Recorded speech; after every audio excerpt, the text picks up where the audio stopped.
This is the S-Works Shiv TT of Remco Evenepoel, one of the fastest, most aero time trialists on the planet. So in this video, I'm going to tell you all about it, go through all the details that make this such a fast and slippery bike and how it helps Remco get into that really aero position. Also going to weigh it and do a Freehub sound check. There is lots to unpack here.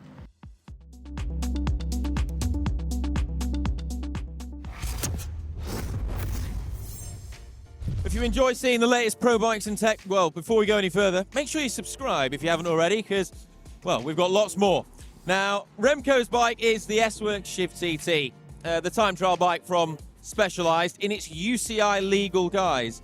There's not much on it in terms of just the frame that's special from the rest of the team. It's the same colorway, but he does have this aero bullet graphic on the top tube, which signifies that it's Remco. He's also got his name on it. Where it gets really interesting are the bits that are hanging off the frame. So up front, the cockpit here, this is completely custom. This is done by a guy called Speedbar, based in the Netherlands. This guy actually, we visited GCN Megabase and showed us and told us all about how he makes these bars. He actually takes casts of the rider's arms and then molds the bar around them. So this is perfect for Remco, and it's got a really intriguing hand position at the front. Inside these little finger holds, he's actually got the shifters specially cut out so that he can change gear with his fingers underneath. So Remco's hand position is absolutely crucial. He's a rider that's spent a huge amount of time in the wind tunnel honing his position to get his CDA super low. Some people say CDA is about 1.7 if you're a CDA nerd, but other people say it's even lower than that. And his hands cross over in a weird way. You can see sort of me trying to emulate it here, but it's really cool how these bars perfectly match the contour of his wrist and then his arm, and then slot into these really nice sort of cushioned armrests there. I think he's taking advantage actually of the changes in the UCI rules. So he's got his categorization sticker on here, which says he's a 1, which means he's the smallest in the smallest category of riders in terms of height. But the angle of these extensions looks steeper than what it was before. I might be wrong, but I don't have my protractor with me. The base bar is actually surprisingly wide. I wonder if it's because Specialized don't do a narrower one, but it's actually 40 centimeters center to center. So a lot of people are running narrower base bars now, especially in time trials. Also got his Garmin mount nestled neatly in between the two extensions. It's a really neat cockpit. I mean, it's so smooth and sleek. There's just no messiness going on at all. The front of the bike also has this monster front wheel on it, which is pretty intriguing because it's from Aerocoach, who don't sponsor the team. They're using it because, well, you can presume they know something we don't, and they think it's really fast. A lot of teams have used this particular wheel. It's called the Aerocoach Titan. I'm pretty sure it's the deepest front wheel available on the market at the moment and has been tested to be very aero. A lot of the teams are very thorough in their testing of wheels. They test everything out there. They do a lot of competitive testing to gain any advantage they can. And they've found this to be the fastest. Jumbo-Visma often use this wheel in time trials. Ineos have used this wheel in time trials. FDJ as well. It's got some cool features on it. One of them was some angled like bits that used to rotate with the wind. They got banned by the UCI, but it still has this valve cover. So this pops off and you've got a recessed valve in there. So instead of having a really long valve that sticks out into the wind, not very aero, instead you have your valve recessed and you pop this cover over the top. Nice. Something else that has caught my eye is the rotor. So it's a 140 front, it's also a 140 rear. This is a bit unusual. The kind of standard that teams are racing on is a 160 front, 140 rear. But presumably in time trials, they're going 140 just because it's smaller and more aero.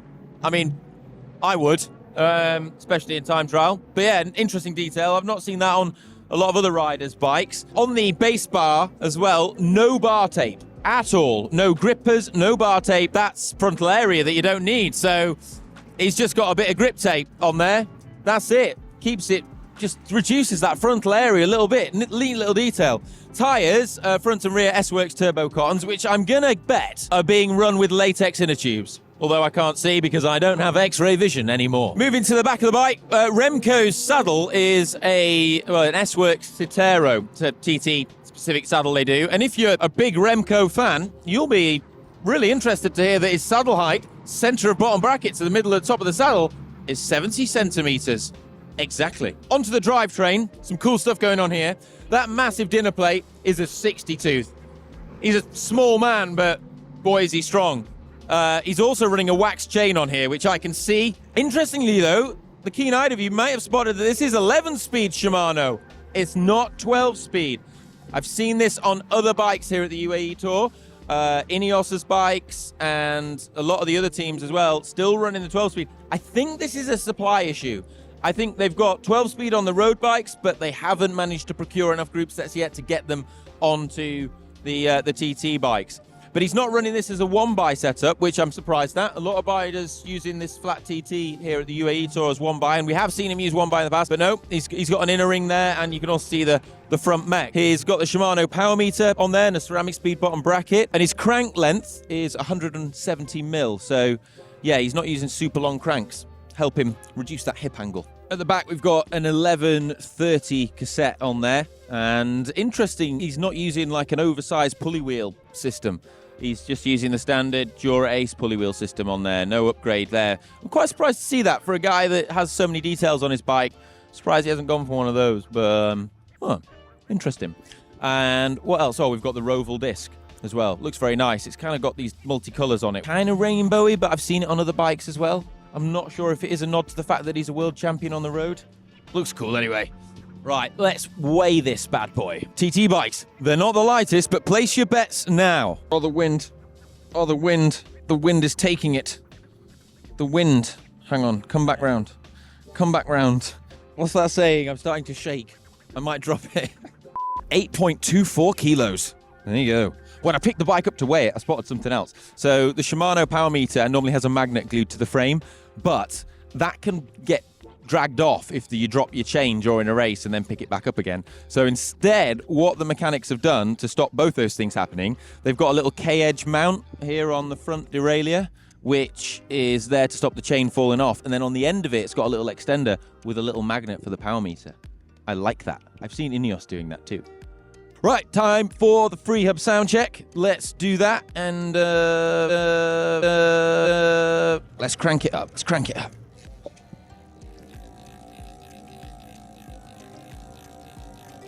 Well, there you have it. I hope you've enjoyed this vid looking at Remco's bike, one of the fastest time trialists on the planet. If you have, please give it a thumbs up, subscribe if you haven't already, share it with your friends if you've got any, and well, for much more, I'll see you in the next one. Bye.